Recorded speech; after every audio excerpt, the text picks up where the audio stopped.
5ನೇ ಹಾಡನ್ನ ಇವತ್ತು ಲಹರಿ ಫಿಲ್ಮ್ಸ್ ಇಂದ, ಲಹರಿ ಸಂಸ್ಥೆಯಿಂದ ಬಿಡುಗಡೆ ಮಾಡಿದ್ದೀವಿ. ನಿಮ್ಮ ಲಹರಿ ಸಂಸ್ಥೆಗೆ 50 ವರ್ಷ ಪೂರೈಸಿದೆ. ಈ 50ನೇ ವರ್ಷದಲ್ಲಿ ರಾಮಾಯಣ ಸಿನಿಮಾ ಬಿಡುಗಡೆ ಮಾಡ್ತಾ ಇರೋದು ನಿಜವಾಗ್ಲೂ ನಮ್ಮ ಸಂಸ್ಥೆಗೆ ಬಹಳ ಹೆಮ್ಮೆ ಅನಿಸ್ತಾ ಇದೆ ನನಗೆ. ಕಾರಣ ಇಷ್ಟೇ, ಒಂದು, ಇದು 5ನೇ ಹಾಡು ಇವತ್ತು ಬಿಡುಗಡೆ ಆಗಿದ್ದು. ಟೋಟಲಿ 9 ಹಾಡಿದೆ. ಪ್ರಮೋದ್ ಪರಮಾಂತೆ ಅವರು ಅದ್ಭುತವಾಗಿ ಬರೆದಿದ್ದಾರೆ ಸಾಹಿತ್ಯವನ್ನು. ಬಹಳ ನನಗೊಂದು ವಿಷಯ ಜ್ಞಾಪಕ ಬಂತು.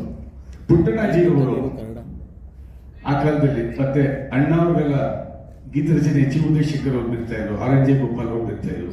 ಬರೆಯುವಾಗ ಒಂದೊಂದು ಹಾಡಿಗೆ 15 ದಿನ ತಗೊಂಡಿದ್ದಾರೆ. ನಿರ್ದೇಶಕರು, ಸಂಗೀತ ನಿರ್ದೇಶಕರು, ಸಾಹಿತಿಗಳು ಒಟ್ಟಿಗೆ ಕೂತ್ಕೊಂಡು ಆ ರಚನೆ ಮಾಡಿದ್ದಕ್ಕೇನೆ ಅಂತಂತ ಅದ್ಭುತವಾದ ಹಾಡುಗಳು ಕನ್ನಡದಲ್ಲಿ ಬಂದಿತ್ತು. ನೀವು ಹೇಳ್ದಂಗೆ ಸತ್ಯ ಅದು. ಹಂಗೆ ಮಾಡಿದ್ರೆ ಇವತ್ತಿಗೂ ಸೂಪರ್ ಹಿಟ್ ಆಗುತ್ತೆ ಹಾಡುಗಳು. ಕಟ್ಟೆಡ್ ಪೇಸ್ಟ್ ಮಾಡಿದ್ರೆ ಕಟ್ಟೆಡ್ ಪೇಸ್ಟ್. ಸೊ ಹಾಗಾಗಿ ನಾವು ಸೋಲ್ತಾ ಇದ್ದೀವಿ ಹಾಡುಗಳಲ್ಲಿ. ಯಾಕೆ ಬೆಂಕಿ ಇಟ್ಟಾಯ್ತು ಅಂದ್ರೆ ಹಳೆ ಸೊಗಡಿತ್ತು. ಅದಕ್ಕೆ ಮತ್ತೆ ಪೂರ್ಣಚಂದ್ರ ತೇಜಸ್ವಿ ಅವರು ಅದ್ಭುತವಾಗಿ ಈ ಜನರೇಷನ್ಗೆ ಇರಬೇಕು ಕೊಟ್ಟರು. ಈ ವರ್ಷದ ಸತ್ಯ ಹೇಳ್ಬೇಕು ಅಂತಂದ್ರೆ ಬೆಂಕಿ ಹಾಡು ಸೂಪರ್ ಡೂಪರ್ ಹಿಟ್ ನಮ್ಮ ಕನ್ನಡದಲ್ಲಾಗಿದೆ, ರಾಮಾಯಣ. ಸೊ 3ನೇ ತಾರೀಕು ಬಿಡುಗಡೆ, ಜುಲೈ 3. ಒಂದು ಸರ್ಪ್ರೈಸ್ ಹೇಳಲೇಬೇಕು, ನವೀನ್ಗೂ ಗೊತ್ತಿಲ್ಲ,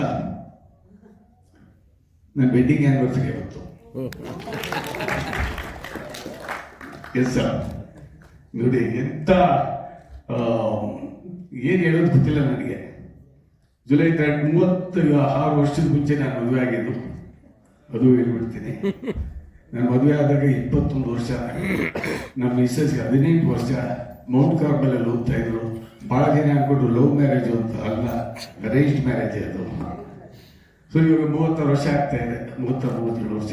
ಸೊ ಐ ವೆರಿ ಹ್ಯಾಪಿ ಅಮ್ಮ. ಯಾಕಂದ್ರೆ ಜುಲೈ 3 ರಾಮಾಯಣ ಬಿಡುಗಡೆ ಆಗ್ತಿರೋದು ನನಗೆ ನಿಜವಾಗ್ಲೂ ಬಹಳ ಹೆಮ್ಮೆ ಅನ್ನಿಸ್ತಾ ಇದೆ. 9ನೇ ಸಿನಿಮಾ ಲಹರಿ ಫಿಲ್ಮ್ಸ್ ಇಂದ ನಮ್ದಿದ್ದು.